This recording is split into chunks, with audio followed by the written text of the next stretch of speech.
Welcome to Whisperwood Stories.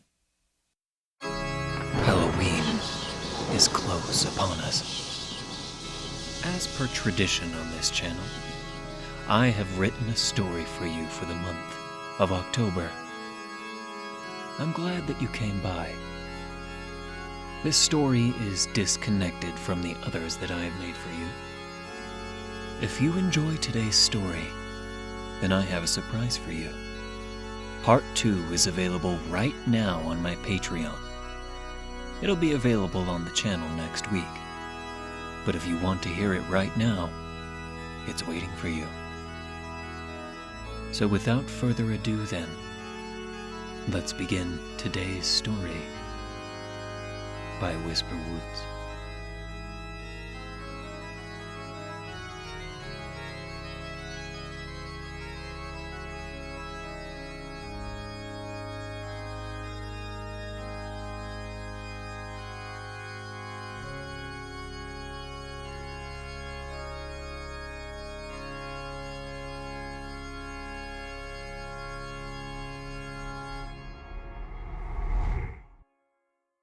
Ghost Wranglers. I didn't want to come back, but I did. The fog of nicotine smoke was thick in the air here, but strong as the smell was, it couldn't cover the stink of this place. I didn't even just mean this small town in the middle of nowhere, pretending it didn't host illicit gambling. No, I meant the whole state. It had a stink of devils running rampant, of demon nests. So why did I stop in this hodunk little village in particular? Because it was on my way, but more importantly, one of those things was here. A devil, a servant of a greater demon. Someone had to take care of it.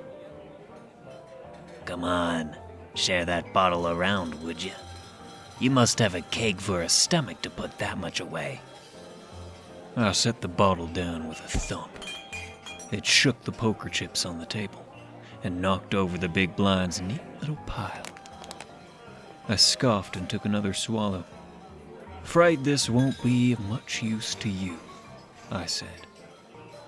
And what makes you say that, friend? This stuff doesn't affect devil spirits, ironically, I said. I looked up, staring down the greasy gentleman in front of me. It was time. This creature wasn't giving me a better opportunity. I guess that it knew who I was. It would have to go down with a crowd then. It didn't think I'd dare. That would be its last mistake. Everyone in the room seemed to stir and look over. The ragtime stopped playing. The bartender stopped pouring drinks. I met the devil's eye and held it. These things never made it past me. It might have seemed human at a glance, but I knew better, and it knew that too. A snarl rose on its face in realization, but I was quicker. With a flourish, I splashed my hidden canteen across the table. The liquid struck the creature harshly. Skin hissed and popped as the thing squealed bloody hell. I didn't give it any time to act. I leapt up from my chair and flipped the card table onto it. The other players backed up. I stepped on the table and pulled my engraved gun from its holster. I had my silver bullets loaded and ready to go. Thought you could fool me? Where's your nest? Who's your head demon? The thing stopped screaming. It was laughing instead as I replied. Someone you know well. It trailed off to more laughter. There ain't much funny in my summation. I aimed downward. Say hello to your friends for me when you get back down to... My first shot missed as I was tackled to the floor. My hat was thrown from my head. This new attacker growled and wrestled as I tried to break free. I had to elbow them in the face several times before they let go. After stumbling to my feet, my attacker did the same and went to stand beside the simmering devil. It lifted the table from it. Well, shit. I hadn't accounted for 2 of them. It was about that moment when the stunned denizens of the saloon finally read the air. They screamed and ran, one of the other card players being cut down as he tried to sidestep the devils. 2 of you, eh? Should have brought more if you wanted a real chance, I said. Xander will fix that smug look, the first devil spat. Xander? I knew that name. A name that made me think of my brother. The fight that gave me my scar. You work for Xander? I snarled. The devils began to change in reply. The eyes bulged from their sockets, teeth seeming to melt and shape into points. Horns of fiery red sprouted from their hairline. Ugly bastards. I moved first, darting to the side as the devils prepared to attack. The first one clawed at my previous position, slicing the top of the card table and its poker winnings in half. I ran to the other side of the room and dove behind the bar. I started shooting, but my aim was off, and the bullets only grazed. The devil's skin boiled where the silver hit it. My gun soon clicked. Empty. So much for the tough guy act. I searched my bag. Holy water, silver shavings, a wooden stake, sulfur matches. 1 silver bullet. Shit. I hadn't realized how low on bullets I was. Didn't even have any normal ones. In that case, I needed a strong drink, and not for the usual reasons. I noticed the barkeep who was already hiding there, shaking like a trapped rabbit. Got any strong beverages? Like, really strong? I said. He looked at me like I was a devil myself. Well? I repeated. He pointed a shaky hand up to an ornate bottle, locked behind the glass door. I stood, smashed the door, and smiled as I pulled the bottle free. Angry Jim's rough and tumble. How hadn't I seen it? The best damned whiskey and... I ducked as a chair came flying across the room. It smashed into the wall of bottles behind me and spilled a variety of alcohol across the floor. Creatures were charging. I loaded the last silver bullet. It would be a waste for what I needed it to do, but I didn't have any others. So I vaulted the bar and readied the bottle. Don't miss this time, I mumbled, waited, then tossed it with a fury. A gunshot sung out as the thrown bottle arrived. My bullet rang against the glass and broke through, dousing the devils in alcohol. The light of my sulfur match bloomed in the smoky air as I lit it. The devils paused. I raised an eyebrow. As I was saying, tell your friends hello when you get back down to hell. They squealed as the flames roared over them. The flames turned from orange to blue as one of them collapsed. It shook on the ground, flailing desperately before falling still. The second trickled into a pile of clumpy, ashen parts. The eyes dribbled out of the sockets like over-easy eggs as the main fire subsided. Little flames danced on the floorboards.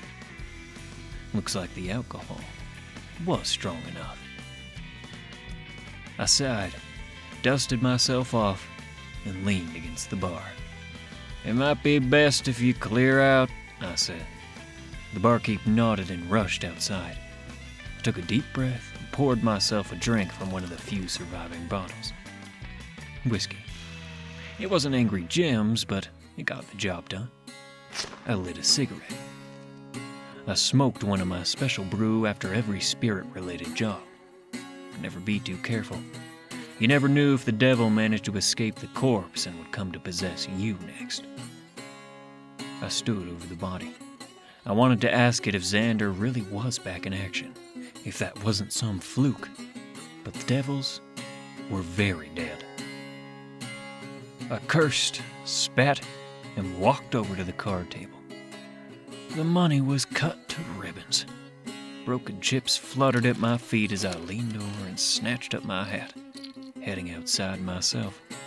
Everyone there stared at the place as I walked out of it. You're the Midnight Rider? One of the onlookers said. Them was just ghosts you killed? Another said. Are they gonna possess us now? They began to chatter nervously at me until I held up my hands. It's all right, y'all. Everything's fine. Those were the only two devils in town. A loud whoosh drowned out my words. I turned to behold the fire as it erupted back to life at the bar. The whole inside was filled with smoke in an instant. That's right. Damned alcohol had spilled everywhere. Well, at least it hadn't blown while I was inside. The crowd mumbled in panic and stepped further into the street, pushed through them as they watched the saloon burn. Another day, another fire. Saved me the trouble of charcoaling the possessed corpses, at least. I leaned on the police station wall outside, smoking, looking up at the evening sky. A few stars were eager and came out of hiding early. So, the legends about you are true, then. I turned to the voice now beside me. A shorter man had walked out of the office, dressed in a button shirt and sporting a badge that said sheriff in gold letters. Yep, guess so, I sighed. Yep, this midnight rider really does wreck up the whole damn place to get the job done. That cracked a smile from me. Haven't you heard the ends justify the means? I've also heard cacatum non est pictum. I raised an eyebrow. What? Nothing. We both watched the sky, trying not to look at the charcoaled bones of the saloon. So, I can't help but notice you ain't arrested me yet, I said eventually. Are you asking me to? Not particularly. Some might wear cuffs for fun, but I can't say that I'm one of them.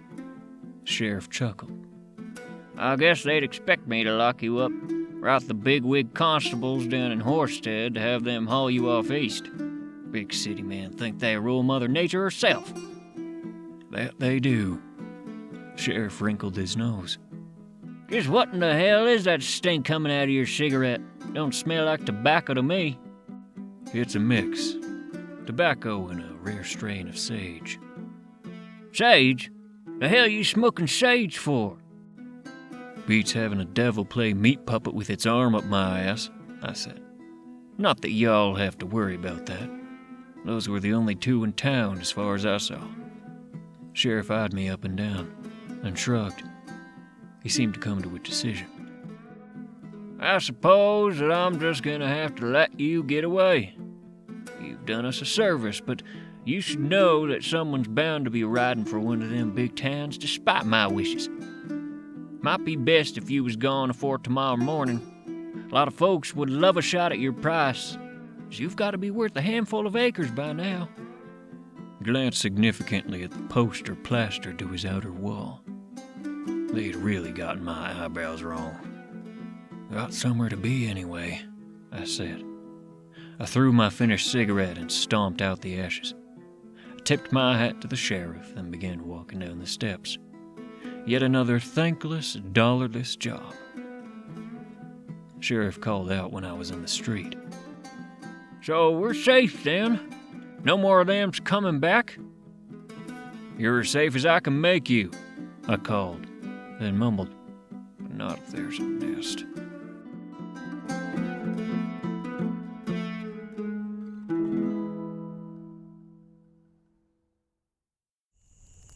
The fire in front of me popped, jolted me from my long stare.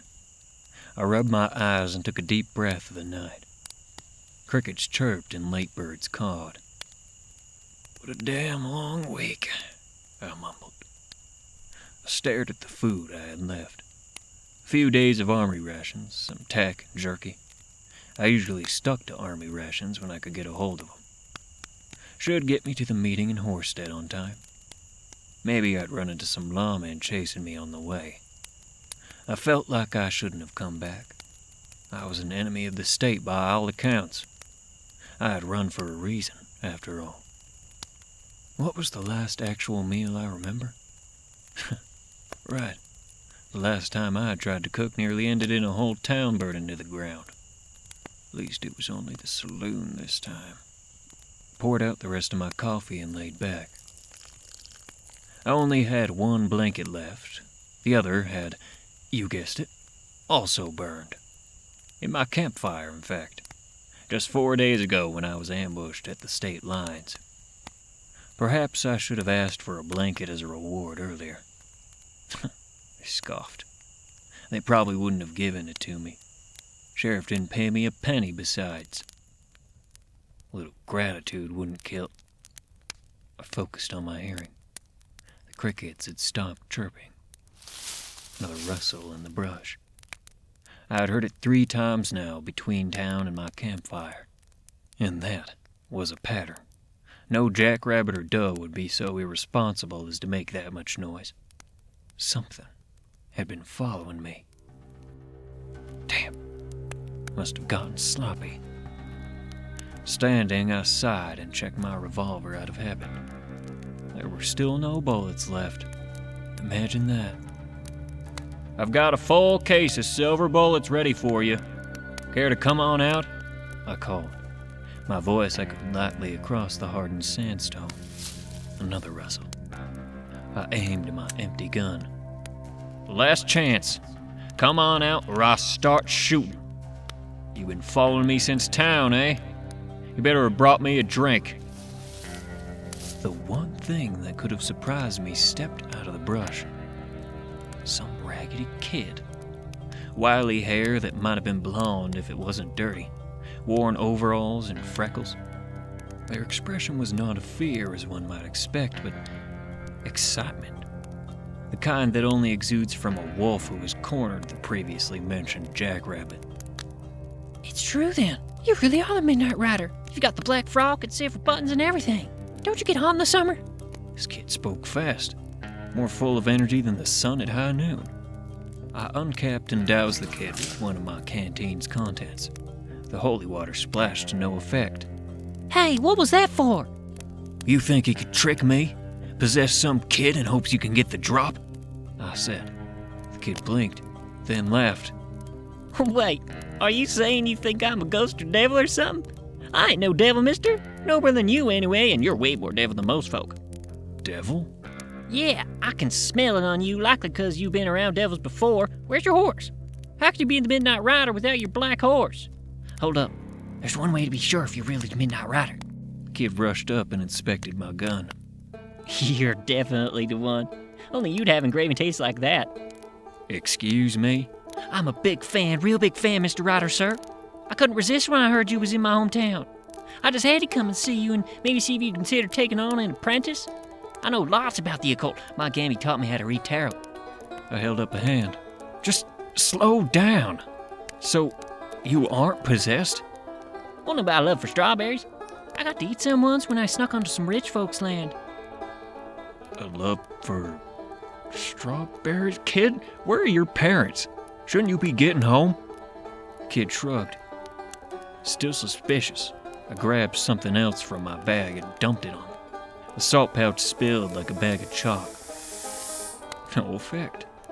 I did the same with a bag of dried garlic and silver shavings. Nothing.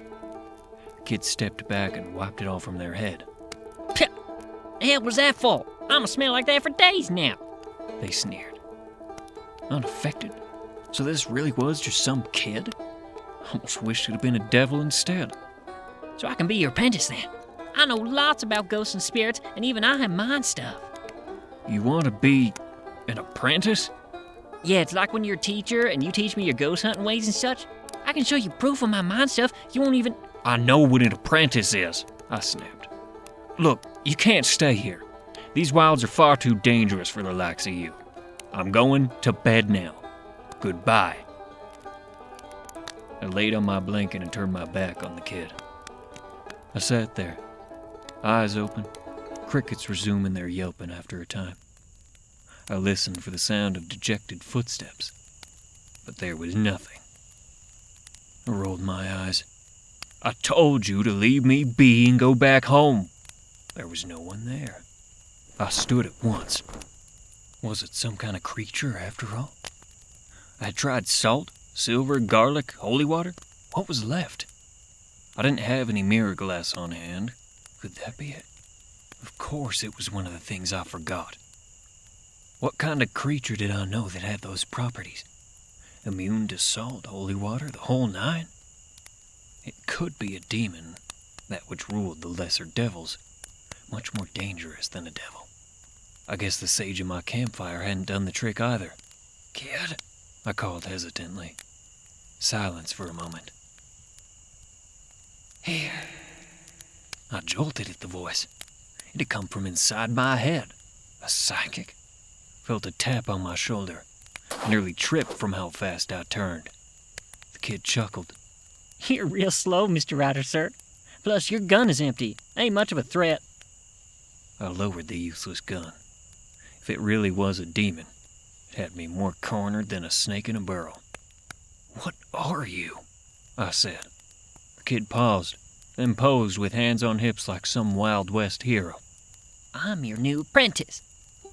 Before I could react, they rushed into the bushes and brought a blanket and backpack from where they were hidden. They laid on the other side of the fire. I stared, dumbfounded. One assumed that any flavor of occult creature that knew me would try to kill me on sight. I didn't feel any sort of odd aura from this kid either. Just a child with powers then? Reminded me of my kid brother. He too had powers like that. Before he had passed, anyway. We had been attacked by a demon. Xander, in fact. Only a year ago. The demon escaped. That was part of the reason I had to leave the state. I was clawed to near shreds, but somehow survived. My brother did not. The scar I gained from that encounter itched on my chest. It was right over my heart. I frowned at the memory. "What are you doing?" I said to the kid with annoyance. Shh. I'm sleeping. We can talk in the morning, Mr. Ryder, sir. I blinked, pinched the bridge of my nose, and laid back down in a huff. Kid was probably just a homeless orphan. What was the harm in letting them stay by my fire just for tonight? I was too damn tired to worry over much anyway, so I laid back and closed my eyes. I awoke to a surprising smell. The unmistakable tang of simmering bacon and eggs. It was like a siren call. Surely if some demon wanted to lure me somewhere for death, it would be by a homemade meal.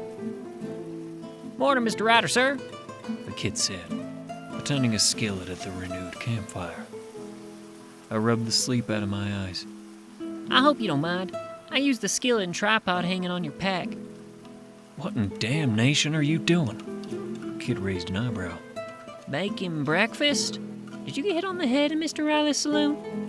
The kid handed me a plate with 3 rough cuts of bacon and 2 eggs. The dinnerware was from a tinny set of dishes that I also kept in my pack. A good luck charm, in hopes that I would one day eat an actual meal again. Glad you had these plates, Mr. Ryder, sir. Otherwise, we'd be eating on sanded brush bark. I stared at the food in awe. You made this? Sure did, sir. How did you? Got the eggs from a nearby farm. They won't miss a few of them. There's lots of wild boar around here, too. Don't give the best bacon compared to pigs, but it's a start. We can ramp up the rest for later. My pap showed me how. You ran down a boar, I said skeptically. Sure enough. My head talking makes it easier to sneak them. Your head talking? Yeah, like this. I nearly dropped the plate of breakfast into the fire from surprise. So I hadn't dreamt it. This kid really was a psychic. That would be the 3rd I'd ever met in my life. I had a thought then. Can you hear me? Kid stared at me for a moment. If your head speak back at me, it's easier. But it can take a lot of effort to listen otherwise. The strength of the kid's ability surprised me. I knew other people that trained for years before they could do even that. So then, I can be your apprentice? The kid continued out loud. I can cook, scrounge, and I know about ghosts, too. Know how to communicate with them and spot them and all, even powerful demons. Why do you want this so badly? The kid shrugged. Nowhere else to go, why not?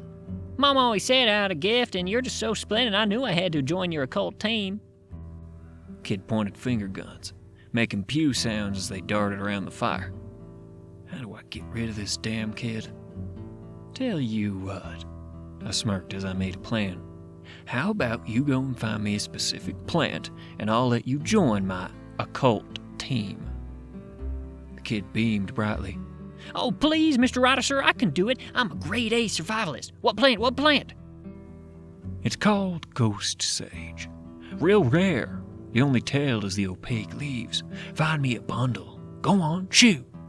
The kid darted off with purpose. By the time they were out of sight, I finished the food, packed up my things, and ready to leave. It was then that I caught a glimpse of the slaughtered boar off on the north side of camp. It was certainly a rough trapper job, but I couldn't deny that they had actually caught one. Didn't know many kids that were hunters. I shook my head and wandered down the road. At least now they wouldn't be my problem anymore.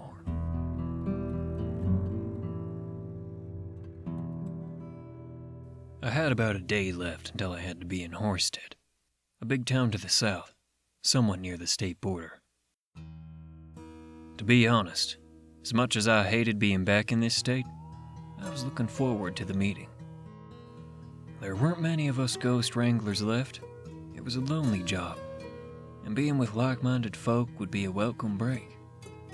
If one of us had big enough news to call a meeting, though, something worrying was afoot. Maybe someone finally found the nest of a powerful demon. Killing a demon was chopping the head from a snake. The devils under it would disappear and peace would come across the land. Until they crawled out of hell again, that is. Some demons preferred actual hidey holes like caves, while some picked certain abandoned locations, crossroads, a burial site, or whatever they could hide in. Thinking of demons made me think of Xander, and the possibility that any big nest in this state could be his. Would there be enough of us to take on a nest like that? Less and less of us showed up each time, though. Dead, caught by the law, or both. The sun was getting warmer this time of year, but it seemed like it might rain tomorrow. For now, though, it was hot. Nothing like a desert. Hot as hell in day, cold as hell at night. I took off my frock and tucked it into my pack, but still kept my button sleeves down, as hot as it was. Better than having your skin charcoaled by the ungodly orb scorching above. I stepped over an anthill and made my way up to the top of a large slope. I soon stood on a height of rock and looked out over a dipping valley. I could see the large town of Horstead maybe 10 miles off. They had grown large enough now to have their own train station. I kneeled and wiped the sweat from my brow. I wished I still had my horse. That kid had reminded me of just how much I missed her. But damned devils had possessed and killed her quite a while ago. That memory made me frown too. A snake slithered by as I sat in the shade. I took a drink from my canteen and rested for a moment. I'd have to get more supplies in town, or I'd be about as useful at hunting devils as a broken shovel. At least I could dig my grave while I was at it, I mumbled. I stood, stretched, and that's when something far off caught my eye. I stared down the road from where I had come. I shielded my eyes to the sun. A shape, running. Was that? Oh, shit. I packed up and continued towards the town in a hurry. Despite my tired state, what I had seen kept me going like a proverbial kick in the ass. Even though I rushed, it was coming closer and closer. I could see the silhouette growing. It would be on me in an instant. Shit, oh shit. I started to run now. I had to get away from it. How had it found me? How had it known? I tried to make plans as I went down the road. Should I hide? Run a different way? I heard it calling to me. A shout, distant at first, then closer, closer. It was too late. It knew where I was. Its words became discernible. Mr. Ryder, sir? I thought I lost you for a second. Hold up! A deep sigh escaped me as I slowed. I leaned against the shade of a tree to catch my breath as the kid walked up to me. Hell, you thought you could lose me? I'm as quick as a jackrabbit with twice the sense. Kid punched the air, their pack jangling on their back. Didn't I tell you that I don't need an apprentice? I said. No, actually, you didn't, Mr. Ryder, sir. My face twitched in annoyance. Well, I'm saying it now. I don't need an apprentice. Comprende? Don't need or don't want. Look, I found some of that sage, see? I can be useful. I stared at the kid for real this time. They had found some ghost sage? There shouldn't have been any within several miles of that camp. Frustrated, I stepped off down the road. The kid smirked and followed. So, now that I'm your apprentice, what's my official code name? Bald eagle? Rattlesnake? I said nothing. The kid studied me. Oh, I see. We're drifters that don't need no names because we take them. I frowned. Have you ever fought a banshee? My gammy turned into one, you know. Funny, since she's the one that taught me all my occult knowledge, guess she didn't say enough rosaries. My frown deepened. Have you ever seen an animal get possessed by a devil? There was this one time we went out fishing, and I saw an elk that had... Kid, I interrupted. Be quiet. They stopped, then mimed locking up their lips and throwing out the key. Sweat trickled down my face and back as the sun glared down on us. A vulture perched on a nearby road sign watched carefully, then flew off in a ruffle of dusty feathers. A tumbleweed passed behind us as a breeze picked up. That cooled me off at least. It only took about 10 minutes before the kid could no longer stand to obey. Have you ever seen a mummer show, Mr. Ryder, sir? My mama took me to one once when I was a baby. It was a real fun time. They had a bunch of silly puppets and lights. I wiped the sweat from my head. Is that pack too heavy? Give it here. Before I could react, the kid pulled my pack from my shoulder and slung it over their back. It was much too big for them. Are we going to Horstead? Do we have an occult job to do there? The kid said with strained breath. I stopped walking. I closed my eyes to calm myself. Kid, listen real carefully. You are not my apprentice, or even my tag-along. If you keep following me, I will be donating you to the nearest sheriff's office in Horstead. If you don't want to be sent off to some big city orphanage, then tuck your tail out of here. Comprende? The kid went to reply, but I interrupted. That means, do you understand? Well? The kid's expression soured, and they looked away. Yes, Mr. Ryder, sir. We continued walking. The sun kept beating on us from above, but there was finally some goddamned peace and quiet.